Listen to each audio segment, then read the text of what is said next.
നമുക്ക് വിവരമില്ലാത്ത കാര്യങ്ങൾ നാം വിവരമുള്ളവരോട് ചോദിച്ച് മനസ്സിലാക്കണം.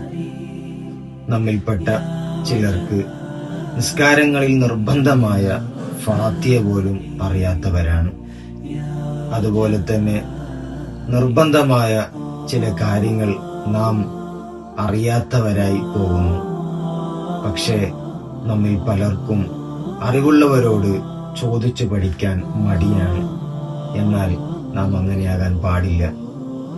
അറിവില്ല എങ്കിൽ, എനിക്കറിയാത്ത കാര്യമാണ് എങ്കിൽ നാം അത് ചോദിച്ചേ മതിയാവൂ.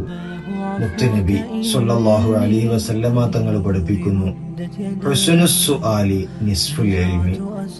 ചോദിക്കുക എന്ന് പറയുന്നത് അറിവിന്റെ പകുതിയാണ്. അതുകൊണ്ട് അറിയാത്ത കാര്യങ്ങൾ ചോദിച്ചു പഠിക്കുന്ന നല്ലവരിൽ നാം ഉൾപ്പെടണം. അല്ലാഹു തആല തൗഫീഖ് നൽകട്ടെ.